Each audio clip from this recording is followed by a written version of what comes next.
Bismillahirrahmanirrahim. Bismillahi wa bihamdih. Assalamualaikum warahmatullahi wabarakatuh. Alhamdulillah. Wassalatu wassalamu ala habibina Muhammad ibn Abdillah wa ala alihi wa sahbihi wa man walahu ila yaumil qiyamah. Amma ba'du.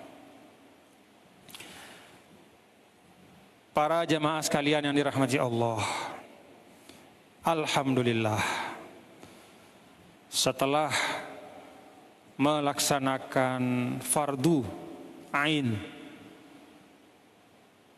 kita pada hari ini, yaitu melaksanakan sholat Jumat, kita bisa melaksanakan fardu yang lain. Ini kalau kata Rasul sallallahu alaihi wasallam, thawabul hasanah al hasanatu ba'daha. Jadi kata Nabi, kalau kita mau tahu suatu perbuatan baik kita itu berkah atau tidak, salah satu tandanya adalah setelah kita berbuat baik, kita susulkan dengan perbuatan baik yang lain. Jadi kalau kita habis berbuat yang baik, lalu setelahnya kita berbuat baik, insya Allah itu alamat bahwa yang pertama itu baik dan berkah. Jadi kalau kita berbuat baik, tapi setelahnya kita sambung dengan satu maksiat, bisa jadi itu juga alamat bahwa amal baik kita yang pertama yang kita lakukan sebelum berbuat maksiat, itu artinya tidak makbul, tidak berkah. Maka kita syukur. Alhamdulillah, setelah kita melaksanakan fardu ain berjamaah Jumat, kita melaksanakan fardu yang lain. Ini fardu juga. Ini fardu juga. Nah, thalabul ilm itu kalau kata ulama fardu ain secara umum. Adapun masing-masing cabang ilmu yang baik itu fardu kifayah. Nah, jadi sekarang ini kita berfardu kifayah istilahnya. Ini kita belajar tafsir, ini fardu kifayah juga. Apa arti fardu kifayah? Fardu kifayah itu adalah sesuatu yang wajib, yang kalau sudah dilaksanakan oleh sebagian, maka gugur dari semuanya kewajibannya. Tapi kalau tidak ada yang melaksanakan, maka semua akan dapat dosa. Jadi kalau tidak ada orang ngaji Al-Quran, belajar tafsir, semuanya kita salah. Karena kalau tidak ada yang belajar tafsir, itu artinya makna-makna Al-Quran itu akan tetap ada dalam mushaf. Dia tidak hadir dalam kehidupan. Karena tidak diwujudkan dalam ilmu, tidak dijelaskan dengan penjelasan yang cukup. Dibaca iya, tapi mungkin tidak diamalkan. Kenapa? Karena tidak ada yang belajar tentang tafsir Al-Quran.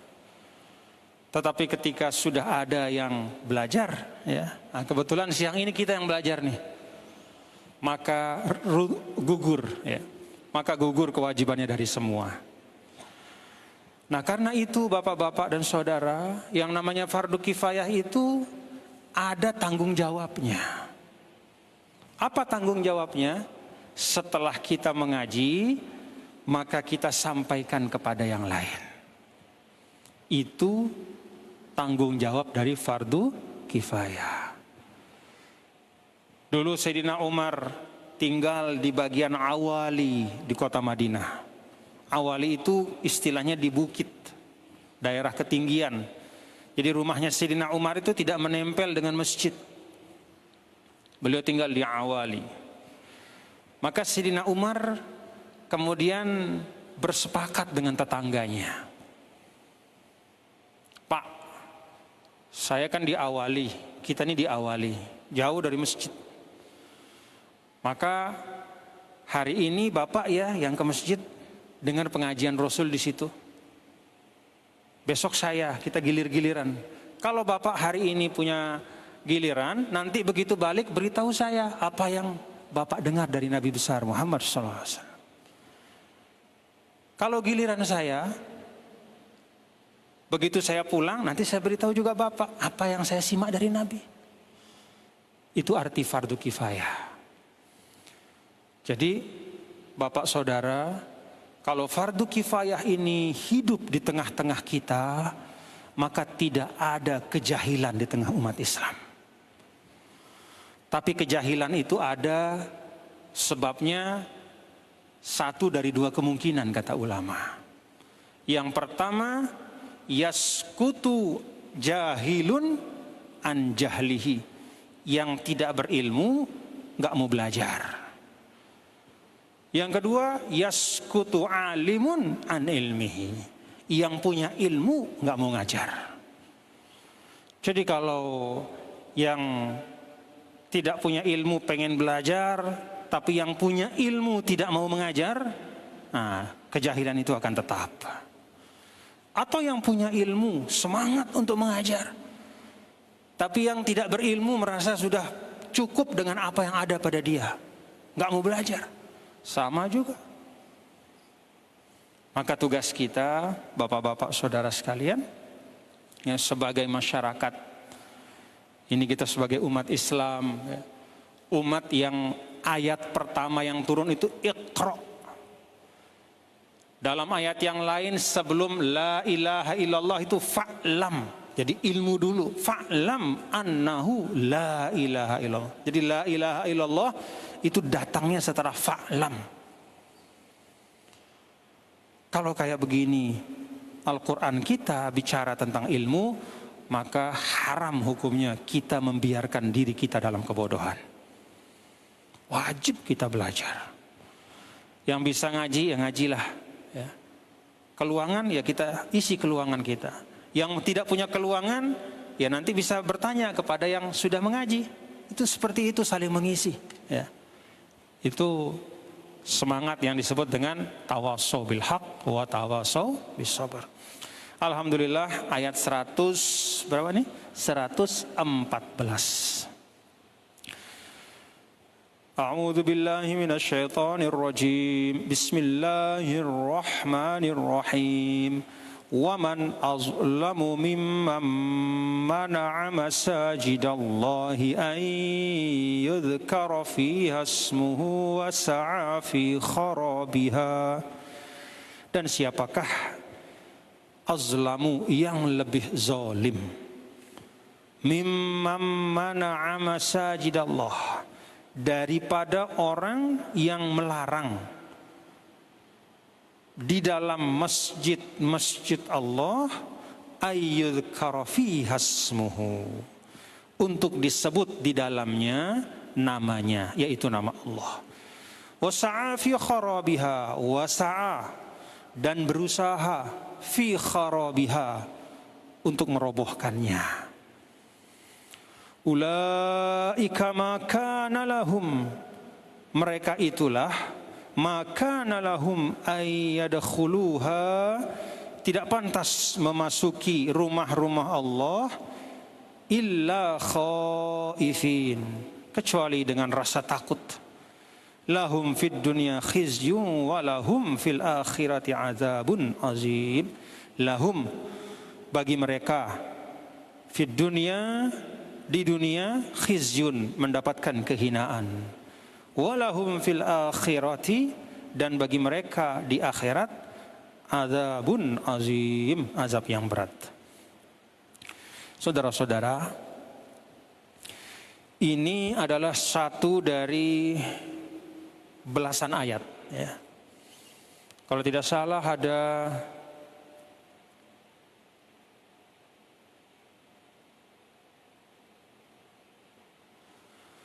15 ayat, ya. Coba dicek nanti, ya. Ada 15 ayat yang Allah Subhanahu wa taala menggunakan ungkapan waman azlamu atau faman azlamu. Siapa yang lebih zalim dibanding, ya. Kalau bahasa kita sudah tidak ada lagi yang lebih zalim, gitu. Itu ada 15 ayat kalau tidak salah, ya. Ini ayat yang pertama nih di Al-Baqarah nih. Ada juga di suratul Kahfi, di surah Sajdah, ya. Ada ada 15 tempat kalau tidak salah. Nah, ini adalah bentuk ungkapan Al-Quran terhadap sesuatu yang memang sangat besar dosanya. Ya. Waman azlamu. Siapakah yang lebih zalim? Mimman ma'a masajidallah.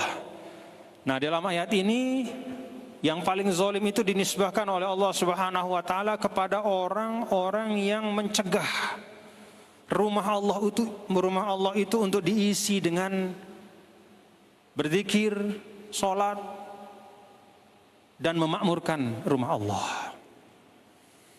Bahkan lebih dari itu, dia tidak hanya melarang rumah Allah itu untuk dimakmurkan, sa'a fi kharabiha. Dia berusaha untuk merobohkan dan menghancurkannya.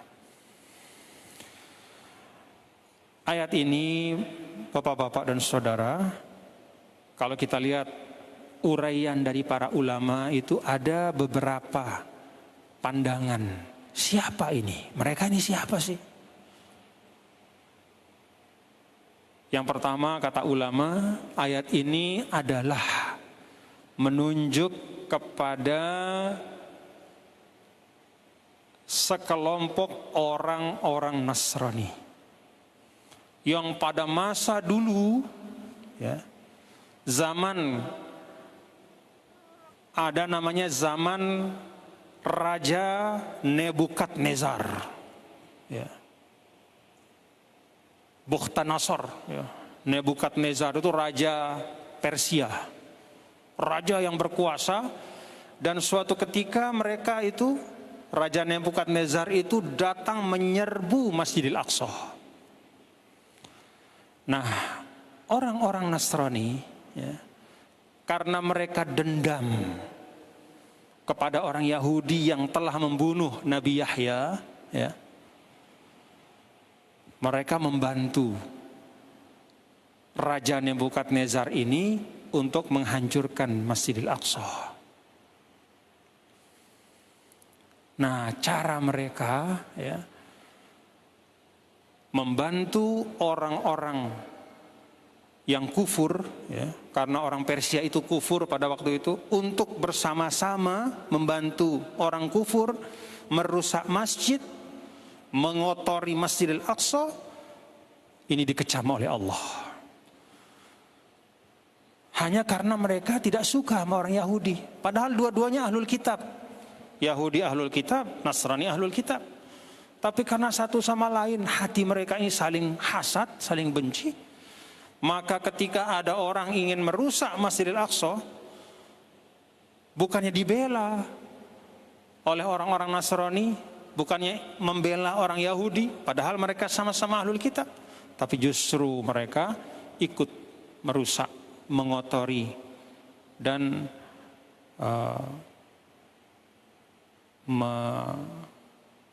merusak kesucian Masjidil Aqsa. Sampai istilahnya pada waktu itu diriwayatkan kotoran-kotoran dilempar ke Masjidil Aqsa.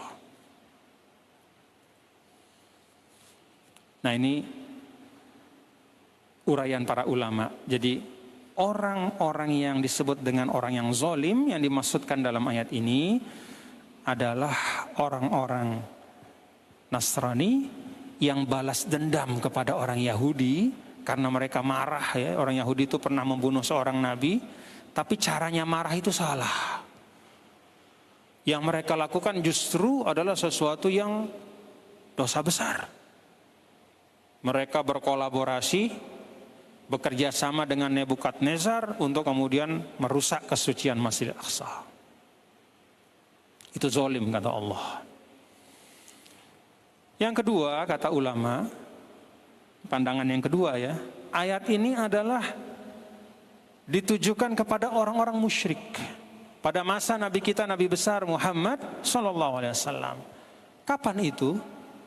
Yaitu pada saat Hudaybiyah. Kita tahu pada tahun ke-6 Hijriyah Nabi kita, Nabi besar Muhammad SAW bersama dengan 1.500 sahabatnya itu berangkat dari Madinah ke Mekah dengan niat umroh.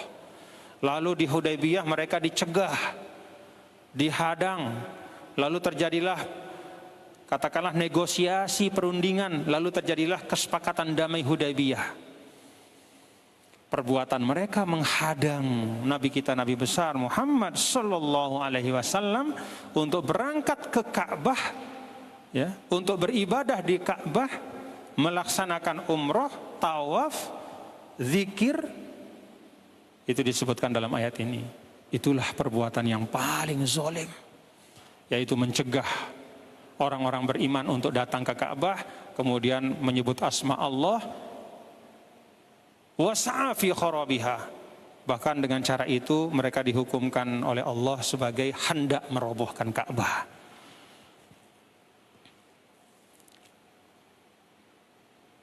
Nah, jadi kalau kita lihat dua pandangan ini, dua penafsiran ini, maka Masajidallah menurut pendapat yang pertama artinya Baitul Maqdis. Ya. Baitul Maqdis, Masjid Aqsa. Lalu ada pertanyaan, kan di sini disebut masajid, bentuknya itu jamak, sedangkan Masjidil Aqsa kan satu. Oh, yang dimaksudkan adalah Masjidil Aqsa dan sekitarnya. Jadi sekitar Masjidil Aqsa itu juga banyak masjid-masjid, ya, sehingga disebut masajid. Kalau menurut pendapat yang kedua, masajid di sini maksudnya apa? Al-Masjidil Haram. Jadi orang-orang musyrik mencegah Nabi untuk jangan sampai ke Masjidil Haram pada saat Hudaybiyah. Nah, ada pandangan yang ketiga, dan ini yang menurut para ulama adalah pandangan yang paling kuat, bahwa yang dimaksudkan dengan ayat ini adalah mencakup semua orang di setiap masa yang berusaha untuk mencegah orang beribadah di masjid. Mau zaman dulu, ya, orang-orang Nasrani yang mencegah orang-orang Yahudi, atau pada masa Rasulullah Sallallahu Alaihi Wasallam orang-orang musyrik Mekah mencegah Nabi untuk sampai ke Ka'bah dan Masjidil Haram, atau mungkin zaman sekarang ada orang misalnya yang berusaha untuk mencegah, ya, melarang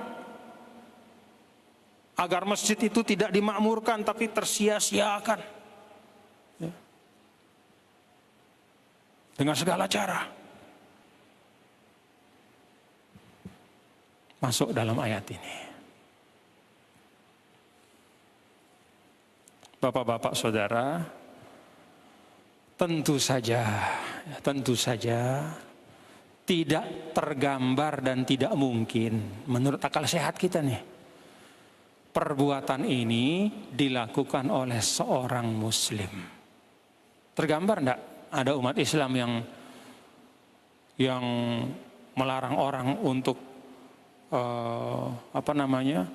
untuk sholat di masjid, kemudian berusaha supaya merobohkan masjid? Insya Allah nggak ada. Maka ulama mengatakan ini adalah kecaman Allah kepada orang-orang yang kufur. Karena dalam pendapat yang pertama orang-orang Nasrani, dalam pendapat yang kedua orang-orang musyrik, ya, itu kan semuanya orang-orang yang punya kekufuran. Jadi tidak tergambar.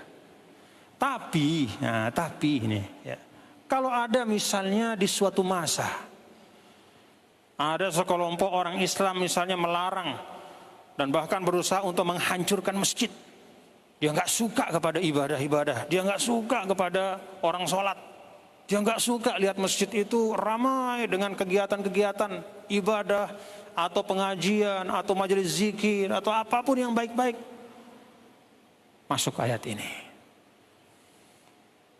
Maka perbuatannya itu waman azlamu, itu termasuk perbuatan yang paling zalim, ya. Nah, ulaika ma kana lahum ay yadkhuluha illa khaifin. Mereka itu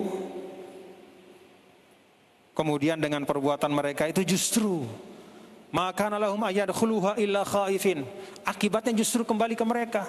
Contohnya orang musyrik, Mereka pada tahun ke-6 Hijriah melarang Nabi untuk sampai ke Masjidil Haram. Begitu Nabi sudah Fathu Makkah, justru mereka yang ketakutan, tidak berani masuk ke Masjidil Haram. Dan bahkan di ujung, ya, ketika Allah Subhanahu wa taala sudah memfirmankan innamal musyrikuuna najasun fala yaqrabul Masjidal Haram ba'da 'amim hadza, maka kemudian dibersihkanlah tanah suci Mekah itu dari orang-orang musyrik. Sehingga sekarang disebut dengan tanah suci Mekah. Jadi apa yang mereka lakukan dibalas dengan sebaliknya oleh Allah. Ini pelajaran buat kita.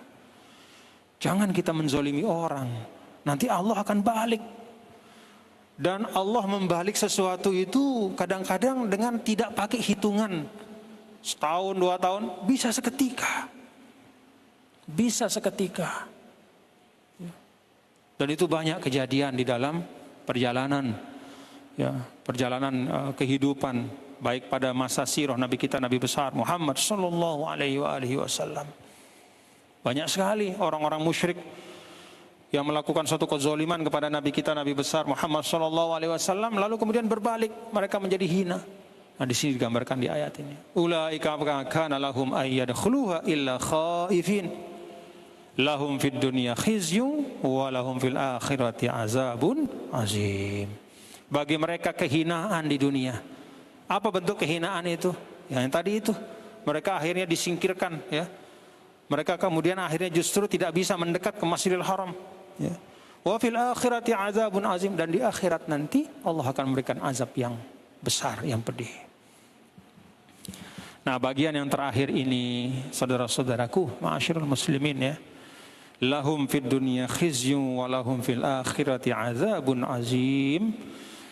Walaupun bagian ayat ini kaitannya adalah kepada orang-orang yang kufur kepada Allah Subhanahu wa taala, yaitu orang-orang yang mencegah disyiarkannya agama Allah, orang-orang yang ingin masjid-masjid Allah dan rumah-rumah ibadah itu menjadi hancur lebur. Tetapi, ya, khizyun fid dunya wa azabun azim fil akhirah, itu juga bisa menimpa yang lain. Maka di dalam doa Nabi, apa kata Rasulullah SAW? Allahumma ahsin aqibatana fil umuri kulliha wa ajirna min khizyid dunya. Ya.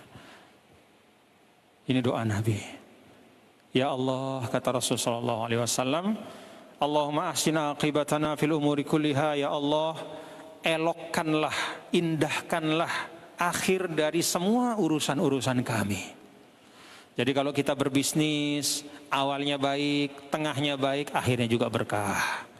Kalau kita belajar, mulai dari masuk, proses, sampai kita lulus, berkah. Kita jadi ASN, mulai dari seleksi, dapat naik jabatan terus sampai pensiun, selamat dan berkah. Itu ahsin aqibatana. Itu doa Nabi.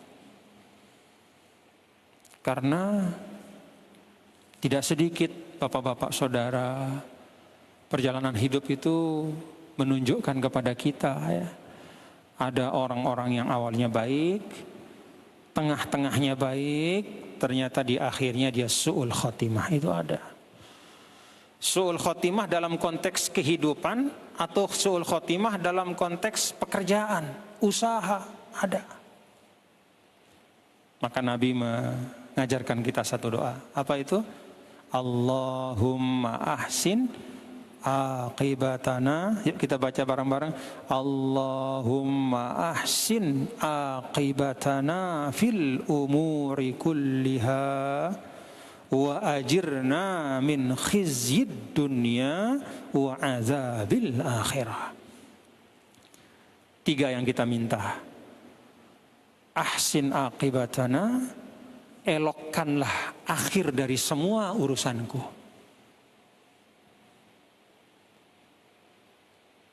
Yang kedua, ajirna min khizyid dunya, lindungi diriku dari kehinaan di dunia.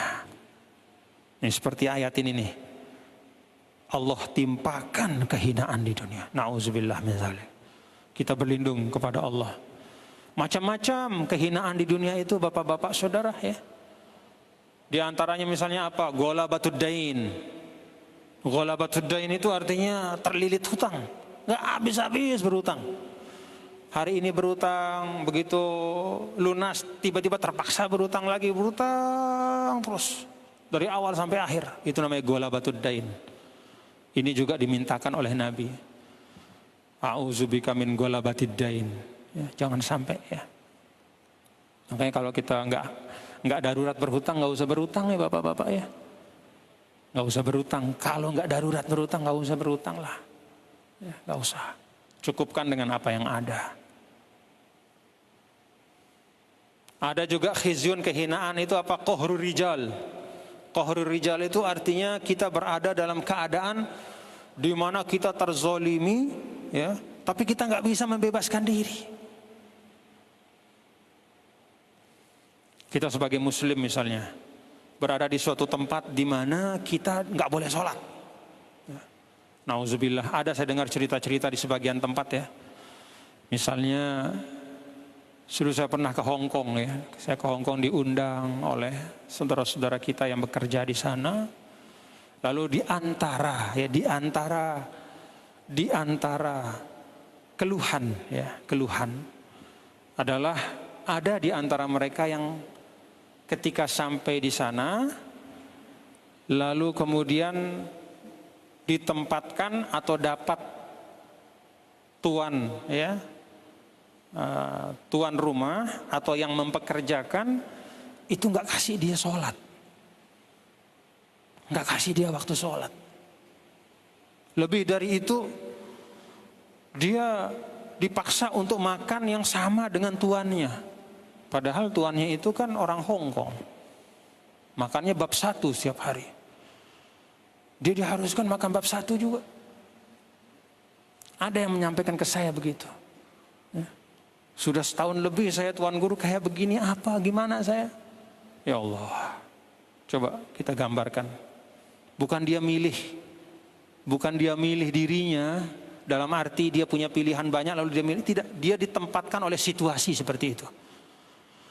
Ada juga yang walaupun majikannya itu non muslim tapi hormat, artinya dikasih waktu. Dikasih kalau mau sholat silakan sholat, lalu kembali bekerja. Lalu kemudian kalau makanan juga dipersilahkan dia untuk menyiapkan makanan yang halal. Tapi ada yang seperti tadi. Masya Allah ya. Innalillahi wa inna ilaihi. Itu situasi. Nah itu kita berdoa kepada Allah. Jangan kita dalam kondisi seperti itu. Yang saya sampaikan kepada ibu itu, cari pekerjaan yang lain kalau begini. Cari. Ikhtiarkan semaksimal mungkin. Ya.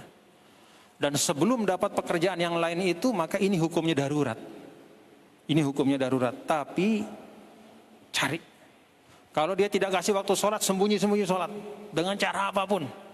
Kitaban mauquta. Ya. Kalau tidak bisa masing-masing di waktunya, jamak dia. Mau jamak takdim, jamak takhir. Kalau misalnya lagi zuhur, kira-kira ada majikannya misalnya meleng, ya, ketiduran majikannya, ambil waktu di sana. Kalau khawatir nanti sholat asar nggak dapat waktu, jamak takdim aja ke zuhur gitu.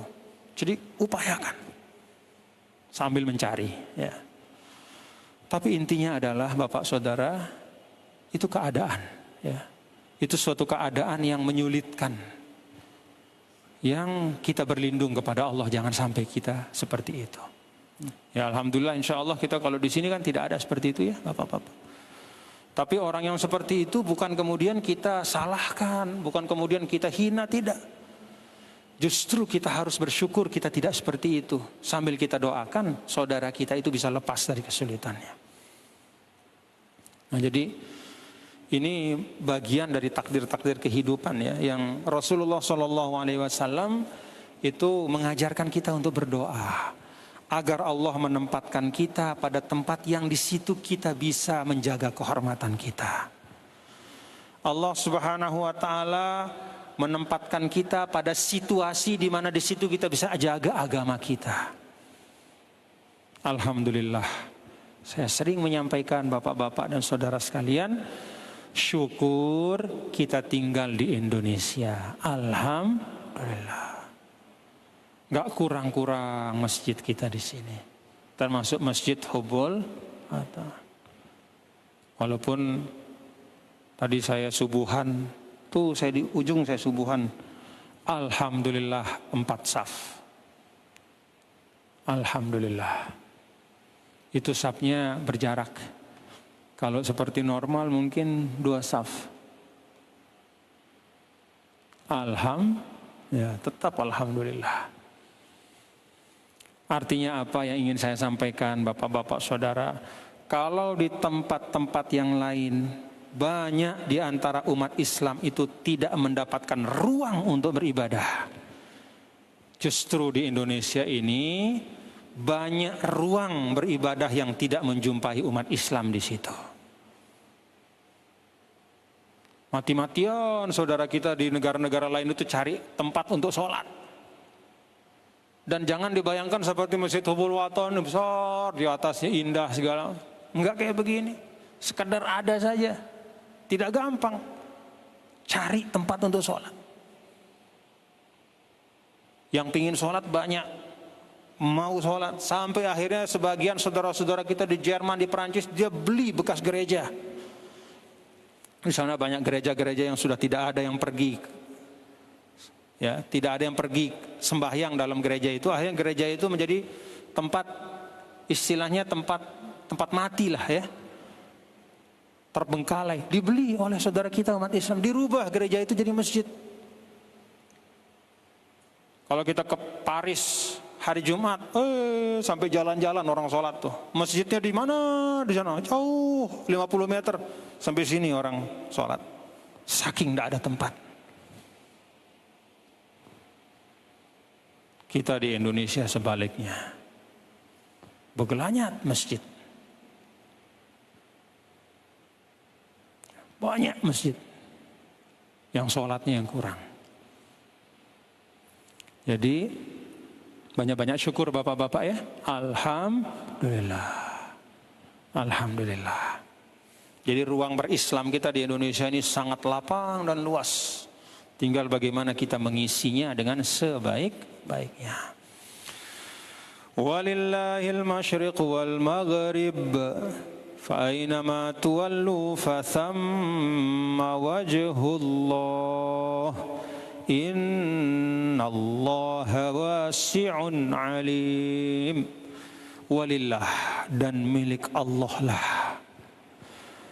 Ini ditaruh di depan walillah untuk menunjukkan hanya Allah yang punya. Ya. Mestinya wal masyriku wal maghribu lillah. Timur dan barat adalah milik Allah. Tapi dalam bahasa Arab ini uslub dibalik ini. Jar majrur itu ditaruh di depan walillah untuk menegaskan bahwa hanya milik Allah lah timur dan barat itu. Kalau misalnya disebut al-masyriq wal maghribu lillah, timur dan barat adalah milik Allah, bisa jadi ada bayangan, oh bisa juga selain milik Allah juga ada milik yang lain gitu ya. Tapi kalau didahulukan walillahil masyriq wal maghrib, maka artinya berubah menjadi hanya milik Allah lah. Hanya Allah lah yang memiliki timur dan barat. Fa'inama tuwallu fathamma wajhullah. Kemanapun kamu menghadap, di sanalah wajah Allah, ya, di sanalah wajah Allah. Innallaha wasi'un alim. Sesungguhnya Allah maha luas dan maha mengetahui. Ayat ini, saudara-saudara, kalau penjelasan para ulama itu ada beragam ya. Ayat ini kata sebagian ulama terkait dengan orang-orang yang melaksanakan sholat pada saat di mana mereka tidak tahu kiblat di mana. Ya, dan ini terjadi pada masa Rasulullah SAW. Termasuk bersama Nabi. Jadi dalam riwayat diceritakan bahwa sahabat bercerita, kami bersama Rasulullah SAW itu keluar malam-malam. Keluar dalam perjalanan, tiba-tiba malam gelap gulita. Ya, gelap gulita. Ya kalau di tanah padang pasir ya, di padang pasir di Arab sana itu. Kalau sedang tanggal kecil, misalnya tanggal 1, tanggal 2 kan gelap betul. Tidak ada bintang, tidak ada bulan kan, gelap. Apalagi kalau mendung, ya, apalagi kalau hujan, nggak kelihatan apa-apa. Maka kemudian ketika berjalan masuk waktu malam-malam, sebagian sahabat kemudian khatta khututan, mereka membuat arah untuk sholat. Ya. Dalam riwayat yang lain itu dibuat kayak batu. Nah, dibikin batas batu gitu. Jadi di dalam batas batu itulah tempat sholat gitu kira-kira. Ya, ruang buat sholat aja gitu. Supaya nggak campur-campur sama yang tidur apa segala macam. Sholatlah. Sholat selesai. Begitu pagi-pagi ternyata batu itu mengarah bukan ke Ka'bah. Bukan ke kiblat. Nah, beritahu Rasulullah SAW. Lalu Nabi SAW sempat terdiam dalam riwayat. Tidak lama turunlah ayat ini. Walillahil masyriqu wal maghrib. Fa'ainama tuwallu fathamma wajhullah. Allah lah yang memiliki, hanya Allah lah yang memiliki arah timur dan barat. Kemanapun kalian menghadap, ya, di sana pun, di sanalah Allah Subhanahu wa Ta'ala. Nah, jadi dengan kata lain, ya sudah. Gak apa-apa. Sholat semalam itu oke-oke sajalah, udah. Nah ini termasuk riwayat ini adalah dalil bagi mazhab yang tidak mewajibkan untuk mengulangi sholat. Kalau salah kiblat, ya, tidak mewajibkan untuk mengulangi sholat kalau salah kiblat. Ada sebagian mazhab mewajibkan. Ya. Ada sebagian mazhab lagi kalau salah kiblatnya itu tayammana qalilan autaya sarokolilan, miring-miring dikit, miringnya ke kanan atau miringnya ke kiri, oke. Tapi kalau salahnya itu seperti membelakangi, mestinya kiblat itu hadap barat, dia sholat ke timur, nah itu ulangi. Jadi kalau ada orang yang misalnya salah kiblat lalu dia tidak mengulangi, jangan marah, karena memang ada ulama membolehkan. Dalilnya riwayat itu. Ya. Bahwa Rasulullah SAW tidak memerintahkan untuk mengulangi sholat yang sudah dilakukan. Terutama ba'da ijtihadin wa taharrin. Ya, setelah berusaha nih nyari. Tiba-tiba masih salah juga. Nah, Islam tidak membebani seseorang lebih daripada pengetahuannya. Ya. Kalau di mazhab Syafi'i itu diminta mengulangi, ya. Ulangi, kalau memang kita salah ya kita ulangi gitu. Jelas salahnya ya kita ulangi. Tapi ada mazhab yang lain nggak apa-apa. Ya, dasarnya apa riwayat ini? Dalam riwayat yang lain juga ada sebagian sahabat lagi perjalanan, ghammatis sama, ya, langit itu kemudian mendung, gelap, nggak ketahuan arah, akhirnya sholat tiba-tiba salah, balik beritahu Nabi, turunlah ayat ini. Ya, tidak disuruh ngulang. Walhasil, ya, kalau kita sudah berusaha, tiba-tiba ada kekeliruan, ya silahkan. Ya, kalau mau mengulangi sesuai mazhab Syafi'i bagus, kalaupun merasa cukup, ya sudah. Alhamdulillahnya Bapak Saudara, zaman sekarang ini hampir-hampir tidak mungkin terjadi. Ya, kita sudah punya handphone. Di situ ada aplikasi kiblat. Ya, tahu kita. Tahu. Walaupun ya terus terang ini memang ada juga kejadian beberapa tahun terakhir nih ya. Masjid-masjid kita ini banyak yang tiba-tiba miring dalamnya tuh. Jadi hadap barat, ya, tiba-tiba karena ada smartphone, ya, aplikasi, lalu kemudian ternyata setelah dilihat, dicek kesesuaian betul gitu ya. Ternyata miring beberapa derajat, akhirnya bengkok dia di masjid itu. Kalau saya, ya, tetap dengan arah semula nggak masalah. Kenapa? Karena dalam Al-Quran sendiri kita tidak diminta untuk menghadap ain Ka'bah. Tidak diminta persis menghadap ain Ka'bah, wujud Ka'bah. Apa yang diminta? Fawalli wajhaka syatrul masjidil haram. Syatra. Apa itu syatro? Arah. Dan arah itu kan, ya mohon maaf, secara umumnya itu kan timur, barat, utara, selatan. timur, barat, utara, selatan. Plus juga ada yang 4 arah di antara 4 itu. Ya, 8 mata angin, kan begitu. Jadi kalau kita sudah menghadap barat, ya, arah Mekah itu memang barat, ya sudah gitu. Jadi apa yang diijtihadkan oleh ulama kita dulu waktu buat masjid tuh, orang tua kita dulu dengan caranya sampai, ya sudah. Ya. Artinya apa? Kalau ada masjid yang memang menetapkan dirinya seperti semula, tidak ikut-ikutan miring-miring gitu, gak usah disalahkan. Dia mengamalkan pendapat para ulama bahwa perintah itu tidak kepada zat Ka'bahnya atau masjid haramnya secara fisik, tapi arah. Fawalli wajhaka syatral masjidil haram.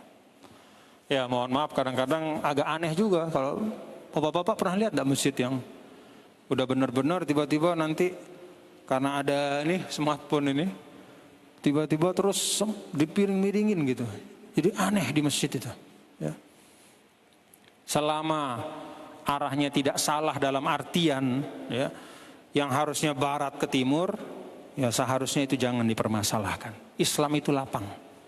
Islam itu lapang. Karena mohon maaf nih bapak-bapak ya, kalau kita mau konsisten, ya, menghadap kepada ain Ka'bah, jangankan kita yang di sini, orang yang di Mekah pun itu yang sholat tidak semuanya menghadap ke Ka'bah. Pasti ada miring-miringnya. Kalau yang di depan Ka'bah iya, tapi kalau di belakang sudah putaran entah mungkin ke 100 kali ya, enggak persis dia menghadap ke, kan Ka'bah kecil. Yang sekian panjang, apalagi 5-6 kilo, dia menghadap arah Ka'bah. Tapi kalau dipaskan secara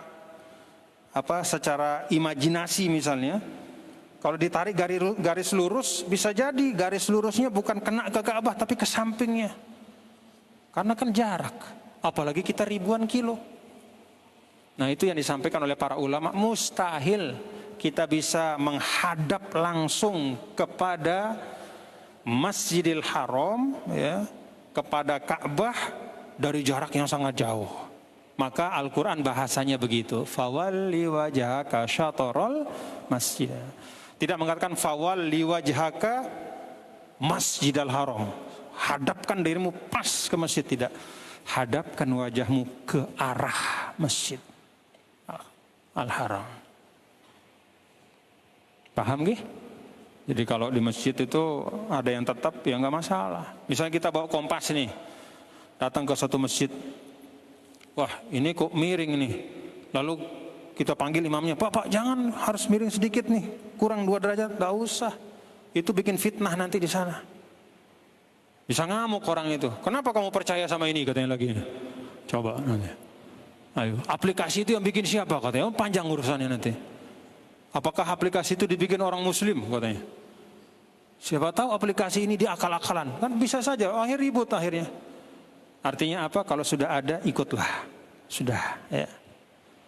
Kadang-kadang ya mohon maaf, saya pernah lihat ya di suatu tempat nih, tidak usah saya sebut di mana. Bukan di sini, di luar daerah, tapi di Indonesia. Saya sholat, saya masbuk. Sholat, imam sama makmum ada 3 atau 4 shaf, kemudian ada orang sholat dalam saf, tapi dia miring sendiri. Oh, saya bilang, ini kenapa begini orang ini? Padahal dia makmuman, tapi dia bikin miring sendiri karena dia pakai aplikasi ini. Dia tidak percaya pada yang dibuat oleh ulama di tempat itu, dia lebih percaya pada aplikasi Google itu. Allah alam Google siapa yang bikin. Nah, saudara sekalian, walillahil masyriqu wal maghrib. Fa aina ma tuwallu fa thamma wajhullah. Ini terkait dengan seperti yang tadi ya, salat pada saat tidak tahu arah kiblat, lalu kemudian ternyata arahnya keliru, ya, miring misalnya, tidak sesuai. Itu sebagian ulama mengatakan cukup karena dia sudah berusaha walaupun ada kekeliruan sedikit. Ada juga ulama di sini yang mengatakan bahwa fawalli wajhaka walillahil masyriq wal maghrib fa aina ma tuwallu fa thamma wajhullah. Ini kaitannya dengan sholatul khauf. Sholatul khauf itu sholat pada masa perang. Misalnya kita perang nih, perang, wah udah perang zaman dulu ya. Kalau zaman sekarang kan perangnya bohong-bohongan, nggak pencet-pencet tombol, cus terbang. Kalau dulu perang beneran, mubarozah, muka ketemu muka, pedang ketemu pedang. Pada saat perang lagi luar biasa, maka tidak mungkin kita meninggalkan peperangan kecuali kita siap kalah. Maka harus ada di tengah peperangan. Nah, ketika saat berada di tengah peperangan dan kita meyakini bahwa kalau kita menunggu selesai perang itu maka sholat akan lewat, kita sholat di situ saat perang. Itu namanya sholatul khauf. Nah, karena sholatul khauf, maka kewajiban menghadap kiblat itu gugur. Oh ya, bagaimana kita menghadap kiblat? Misalnya ambil perang nih, sambil kita melihat, misalnya musuh berada di arah yang membelakangi kiblat misalnya. Masa kita menghadap kiblat? Berarti musuh di punggung kita dong. Bisa ditebas ya. Jadi kan harus menghadap musuh kita. Nah, ketika menghadap musuh, ya kita sholatul khauf dengan caranya yang ada disebutkan dalam Al-Quran, bergiliran, ganti-gantian, ada yang ruku, ada yang sujud, ada yang berdiri, bersaf-saf dan seterusnya. Ya. Nah itu perangnya tetap ya, tetapi sholatnya jalan. Itu namanya sholatul khauf. Itu adalah satu dari dua keadaan di mana tidak wajib menghadap kiblat. Ya, kalau dalam Matan Abi Syuja itu kan dua hal di mana menghadap kiblat itu gugur. Pertama sholatul khauf, yang kedua sholat sunnah di atas kendaraan. Misalnya mau sholat duha, naik mobil, misalnya naik mobil dari Mataram mau ke Labuan Haji, tiba-tiba ingat, ya Allah saya belum sholat duha nih. Kalau saya tunggu sampai Labuan Lombok udah zuhur, sayang duha saya. Nah, bagaimana caranya? Ya sholat. Dan disyariatkan, kalau sholat di atas kendaraan sunnah itu, disyariatkan pada saat takbiratul ihramnya saja hadap kiblat. Jadi kalau mobil dari Mataram ke Labuan Lombok kan ke timur ya. Kalau kita duduk berarti kan membelakangi kiblat. Maka kalau mau sholat sunnah, hadap kiblat dulu, hadap belakang Allahu Akbar, lalu duduk biasa. Terusin sholat walaupun hadap timur nggak masalah. Karena apa? Itu sholat sunnah di atas kendaraan. Itu ceritanya kalau ada yang mau begitu. Ya zaman sekarang jangankan sholat duha di atas kendaraan, sholat duha di rumah saya jarang. Cuman kalau ada misalnya yang seperti itu ya. Kalau ada, jadi sholat sunnah di atas kendaraan. Dalam perjalanan yang sebagian ulama mengatakan harus keluar kota atau ada, tapi intinya secara umum adalah sholat sunnah di atas kendaraan itu dimungkinkan, tidak menghadap kiblat, tidak wajib menghadap kiblat. Kalau dalam mazhab Syafi'i sesuai dengan hadis Rasulullah SAW adalah pada saat takbiratul ihram menghadap kiblat, lalu setelahnya itu mengikuti arah kendaraan. Nah ini beda dengan sholat wajib di atas pesawat ya. Kalau sholat wajib di atas pesawat itu lihurmatil waqti. Itu sepakat ulama ya. Kalau di atas pesawat tidak menghadap kiblat berarti itu lihurmatil waqti. Contoh, terbang dari arah barat ke timur. Katakanlah dari mana? Aceh. Oh pulang umroh, ya benar pulang umroh. Pulang umroh itu kan pesawat kita ke timur, ya. Artinya kiblat kan di belakang kita. Nah, pada saat di atas, ya, kalau kita punya dua pilihan, ya. Kalau misalnya waktu terbang kita saat berangkat, katakanlah sebelum zuhur misalnya, ya. Lalu sampainya adalah saat maghrib, berarti kan zuhur asar kelewat, ya. Maka kita punya dua pilihan. Pertama,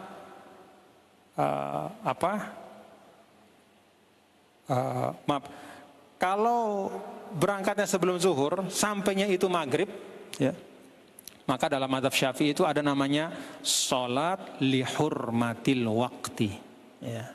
Sholat lihurmatil waqti adalah sholat dengan niat menghormati waktu.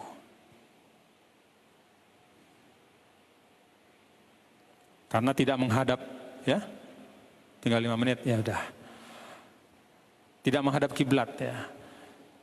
Nah, yang kedua adalah, nah kalau sholat dihormati waktu artinya apa? Begitu mendarat diqodho, zuhur dan asar. Jadi pada saat maghrib, waktu maghrib itu sholat maghrib dulu, ya, yang punya waktu didahulukan, lalu setelah itu yang kita qodho.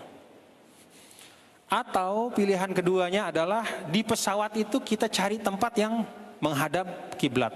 Nah itu bisa, ya, menghadap kiblat itu bisa. Walaupun ada ulama mengatakan kalaupun bisa menghadap kiblat tapi tidak ada istiqror, nggak nyambung sama bumi, ya. Jadi tetap kurang mantap lah kira-kira gitu. Tapi bagi yang ingin ya nggak masalah. Di pesawat dia cari tempat, dia menghadap kiblat, ya, dia sholat, selesai urusan. Kalau dia tidak mau seperti itu dan memang di dalam pesawat akan sulit berbuat seperti itu karena kita harus duduk di tempat duduk, ya. Kalau jalan-jalan itu bahaya juga, maka duduk, kita sholat hormatan lil waktu, menghormati waktu. Nah, yang tidak boleh adalah membelakangi kiblat, sholat, ya, lalu dia tidak qodho lagi. Nah, tidak boleh itu. Kenapa? Karena itu bukanlah sholat yang diberikan keringanan tidak menghadap kiblat. Ya, sholat wajib tidak termasuk. Yang dapat keringanan itu yang tadi sholat sunnah di atas kendaraan. Kalau sholat wajib tetap harus menghadap kiblat.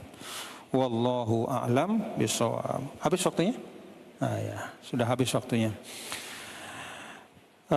Bapak-bapak saudara, terakhir tentang walillahil masyriq wal maghrib fa inama tuwallu fa thamma wajhullah. Ini adalah pengingat bagi kita sesungguhnya, ya. Ini ayat mirip dengan wa huwa ma'akum aina ma kuntum. Ente di barat, ente di timur, Allah selalu mengawasi ente, kira-kira gitu.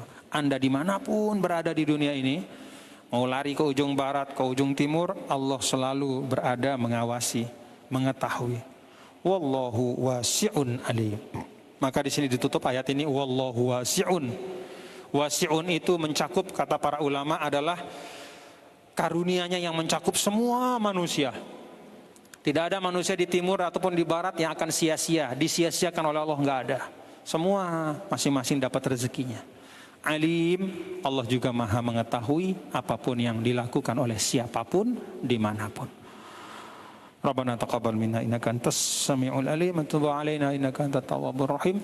Rabbana atina fid dunya hasanah wa fil akhirati hasanah wa qina adzabannar. Wa sallallahu wasallama ala sayidina wa habibina wa syafiina maulana Muhammad walhamdulillahi rabbil alamin.